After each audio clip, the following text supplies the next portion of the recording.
technicalities there. I was not expecting not to have a VGA. Okay, can it be made full screen as well? Maybe somebody who knows how to do these things. Let's go full screen. Okay, let's get going.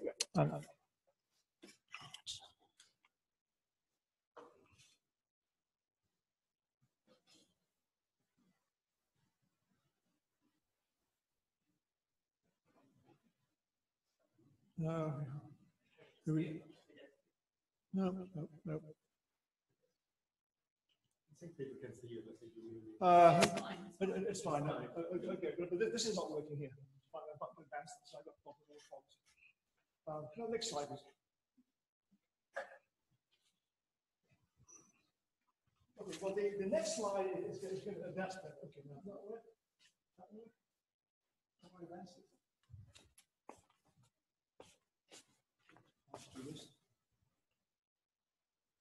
Okay, so this is a movie which is probably not going to work.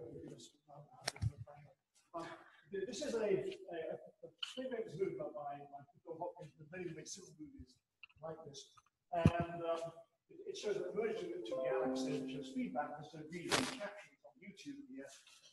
The black hole is completely massive and luminous, but a small fraction of the radiated energy the surrounding gas unbinds the gas. If you watch the movie here, then you can see at some point that there's going to be an explosion. Sorry about that. I'm not used to microphones. There'd be an explosion, and it would blast all the gas out of the galaxy. Just want to see if this works. No. It did. It worked. Okay. Well, the point what I want to make is that AGNs are not spherical bombs, and they're actually a highly directional thing. But first, let me tell you about the three types of real outflows that happen in real AGNs. The first is, in historical order, the first were intrinsic absorption lines. These were actually first detected at the Observatory way back in 1934, and NGC 4151. Then in the 1950s, the Burbages and Kevin Prendergast found that the narrow-line region was outflowing in NGC 1068, and finally, latecomer, we had a detection of the high ionization broadline region outflow as well. So have a quick look at these here. This is intrinsic absorption line system, so-called broad absorption line system. The first case seen at PHL 5200. There's an emission line there, and this is a big absorption trough of carbon-4 going over there. And the velocities are quite high. This one here goes out to almost 20,000 kilometers a second. These velocities can go up to, we always say, you know what the upper limit is, can go up to at least, I know a case of about 80,000. If you go to catalogs, the catalogs generally only go to about 30,000. That's because you run into confusion that the absorption line gets shifted into the Lyman forest and stuff up there. Okay, the next case was the narrow-line region outflow, and this was noted by the Burbages back in 1959. Here's a picture by Steve Grandy from the Observatory in 1977, showing this is the low ionization line here is about where the stars are going. There's a bit of a blue outflow here, but the higher ionization carbon, oxygen-3, shows a very large shift there of getting up to 1,000 kilometers per second. So that's the narrow-line region outflow. And then the broadline region is the high ionization broadline region. Part of it can show a blue shift of, well, the first cases I found were about 600 kilometers per second. I'm going to show you some larger ones here. And the theory that people generally accept is that we've got the accretion disk is blocking the far side of the outflow, so therefore we just see the blue chip side on the near side here. This is from a recent paper which I was told was just accepted yesterday by ANA by Jack Sulentic et al. And these are rather extreme cases. And there are two objects here. On the right-hand side, two panels is the H-beta region. They fit the H-beta profile like that. H-beta, by the way, does not outflow, and otherwise we couldn't get black hole masses right. And over here, on the matching carbon-4 profiles, and this is the H-beta profile in here, about the same on the red side. but it has this extra component, this blue, shifted blue component over here, showing these two cases quite dominant there, which starts at 0 velocity and goes out here, and that's the outflow. These are extreme cases. They're not all like this. I'm showing you those because they're all nice, clear cases. Okay, so I said AGNs on not spherically symmetric bombs going off. And the history of this is as follows. Back in this department here, Bill Keel showed in 1982 that type 2 AGNs, those are the ones where you don't see the broadband region of the accretion disk, they have a random orientation in the sky. And type 1 objects, the ones where you do see the accretion disk in the BLR, they're always seen, preferentially seen face on. So this tells us that AGNs are not spherically symmetric. And this has given us a sort of classic picture, first drawn by Ski Antonucci in his PhD thesis back in 1984 here, where we've got this inner region down there, and then we've got this dust, which Bill Keel said had on either side there to block our side view. And the radio axis has been well confirmed to go up in the vertical direction there. And then we have some sort of half opening angle here, which I'll get to next. Okay, so the half opening angle is an observationally determined quantity in a couple of ways. One way it's been determined is from the fraction of type 1 objects. This is just the solid angle of the cone, the cap to the sphere there, solid sphere. And so it's 1 minus the cosine of the opening angle. And there's been a whole decades of studies on this, and I can't even start to give reference to all the papers that have studied this. But a sort of consensus would be that this is something like 20–25% of AGNs in type 1. It's really quite tricky because you have to find them carefully and define your samples, but I think that's a good number people would go with. So it would correspond to an opening angle of about 38 degrees. Then we have ionization cones, a very nice, beautiful confirmation of this. This is NGC 5728 by Andy Wilson et al. And here's the galaxy over there, and this is the blow up of the Hubble Space Telescope picture here. And this is a fantastic ionization cone over here, despite the color scheme, that's actually O3. And on the other side there is the side that's rather hidden by the dust there. The best indication of all from theta actually comes from the narrow line region. And it doesn't have the selection length problems of doing type 1s, type 2s. It's very geometric. And imaging alone won't give us theta just because we don't know the inclination in the plane of the sky. But we can get that. Crenshaw and Kramer recognized in 2000 by using spatially resolved spectroscopy. And they had a graduate student do a beautiful PhD thesis on this. Fisher et al. Published a few years ago. And I want to show you some very nice pictures from this. So the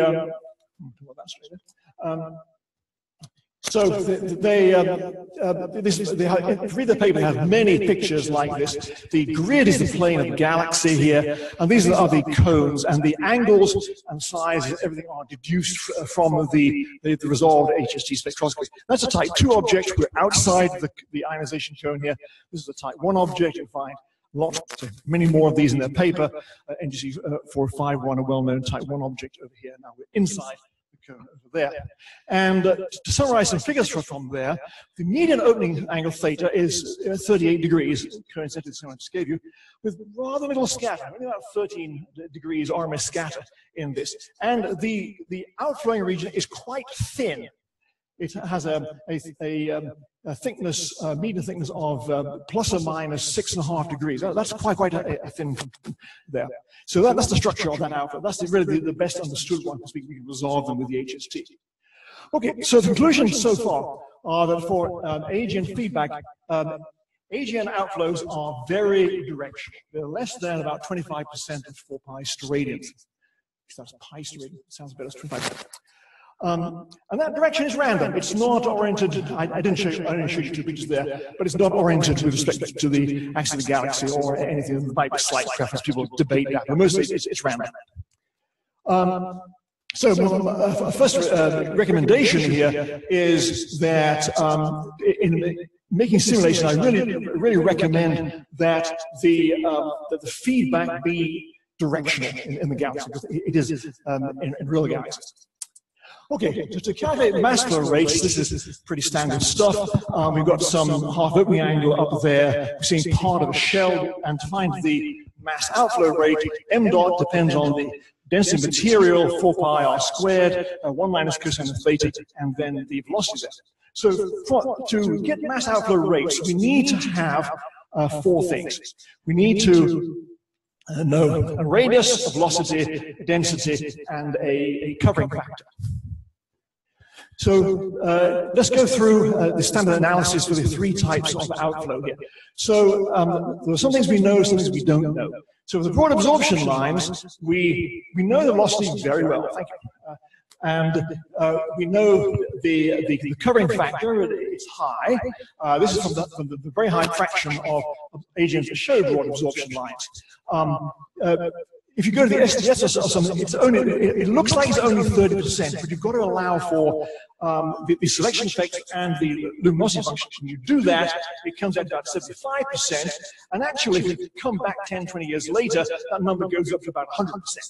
But the number that actually matters is probably this one. On any given day, it's about 75%, even though wait long enough, and all the AGNs will show this.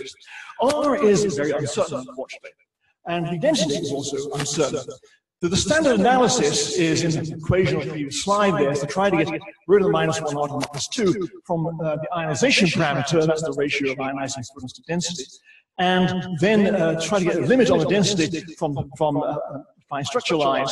And this is fair literature on this, but discordant results which give sizes ranging from less to a parsec, that's down by where the dust is, up to a kiloparsec around the galaxy. And of course, that gives you about a 6th order of magnitude uncertainty in the mass loss rate there. The narrow line region, well, we know R because we can spatially resolve it. We know the velocity very well.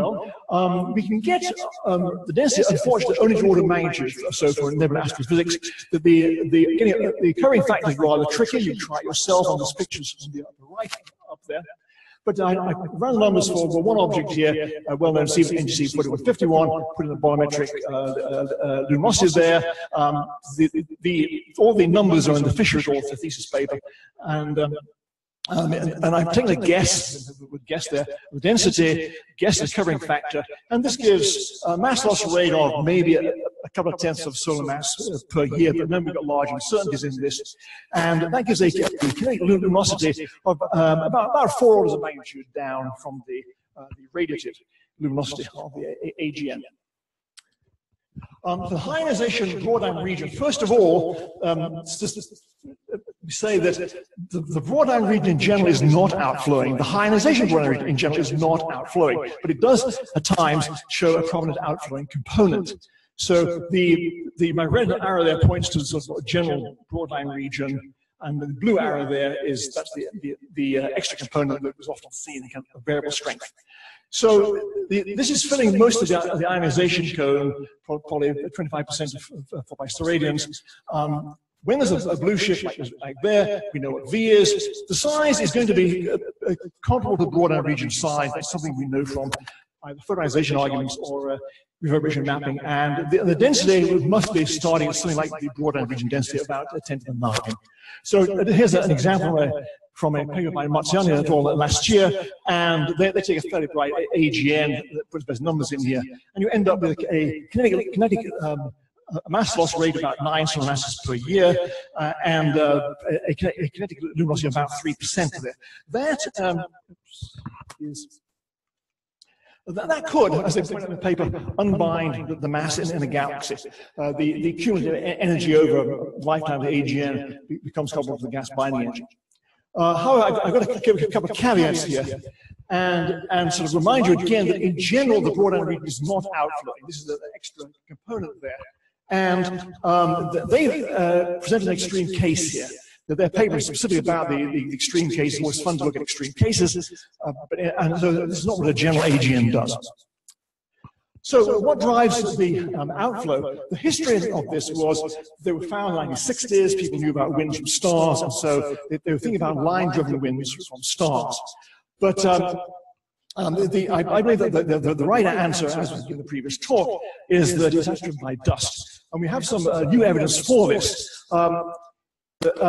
So we looked at lots of SDSS AGNs, broad absorption line ones, and we looked at a matched sample, about twice the number, which were matched in redshift and also in 2.2 micron luminosity. This is to minimize reddening effects. We chose 2.2 microns. We matched in luminosity to minimize any possible luminosity effects on the SED.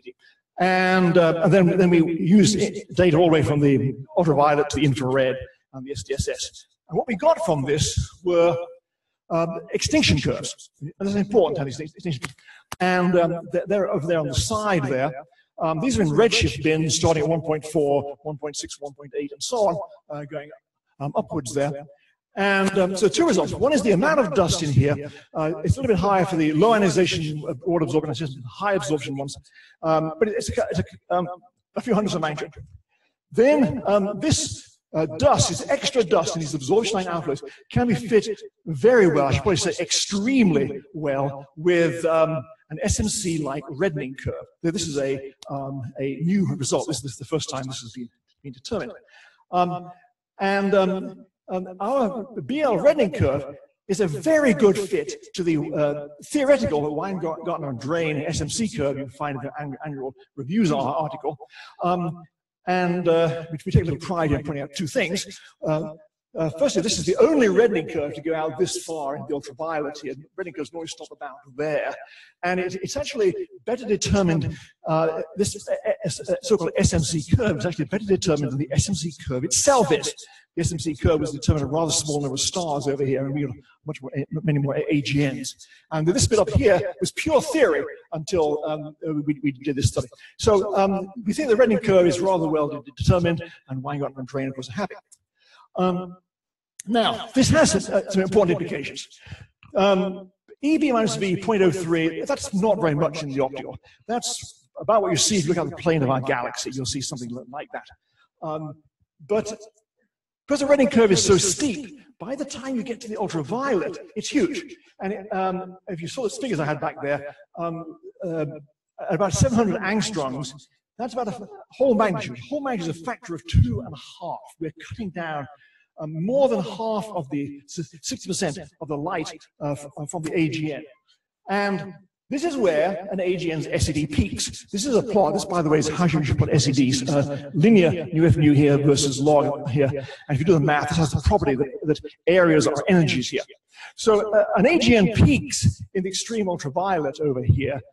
This is the accretion disk that dominates over here. And I drew this in by hand, but this is what one magnitude extinction does to it. So all this energy over here is lost. So about half of the energy and momentum of the radiation is being transferred to the dust here. This is a very direct observation. This is why I'm very confident now that dust is what is driving the outflows in AGNs. And the gas is ionized, the dust will be charged because of ionizing radiation. The dust and gas couple, and the dust is going to drag the gas out with it. Okay, so the BL outflows then are driven by radiation pressure on dust.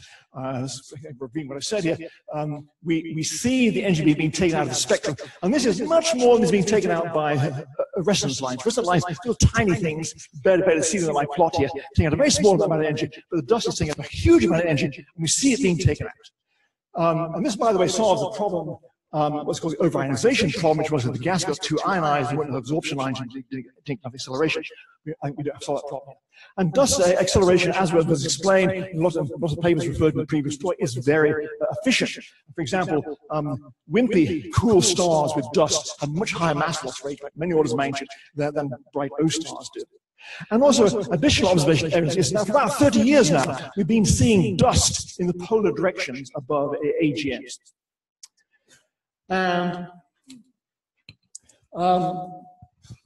And the radiation pressure from the dust offers a nice explanation of why we get this rather narrow range of opening angles. And the dust leaves at the sublimation point here. Here it's being pushed by the infrared radiation, and then it comes up here, and then it starts getting pushed by the central radiation field, and then it goes radially out. So this is why we get this range of opening angles. And this, by the way, depends on the energy ratio. That's something I can't get into. Okay, so I want to end up with a a new method of getting the mass outflow rate, and that is from the total column density of dust here. With a slight dependence on the velocity field, I've done two cases here, constant velocity outflow and accelerating one, which is as the observed one. Then the column density depends on the density times the scale factor, the only scale factor of the problem here, which is the starting radius here. And so there's only a factor of 2 between those, coming from the integral of my velocity law.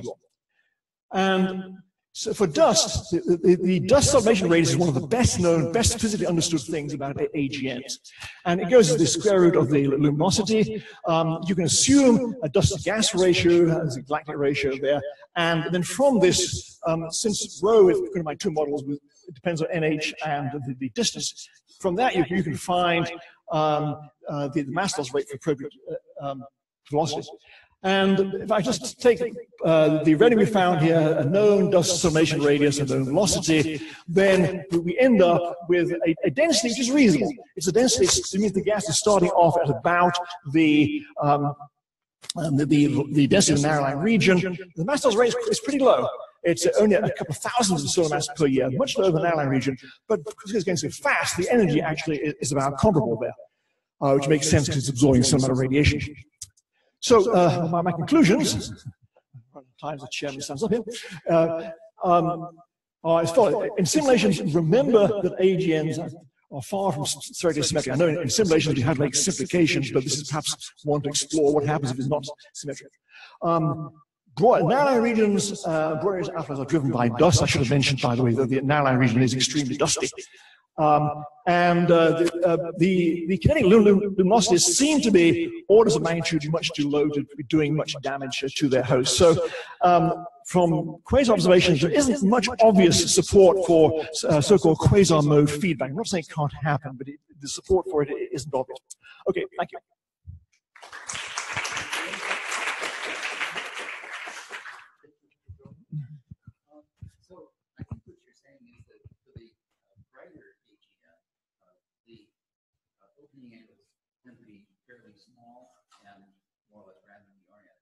But there's this new set of observations from Mango, 27 galaxies, which they call red geysers or red winds, with enormously large opening angles that seem to be highly correlated with the structure of the galaxy.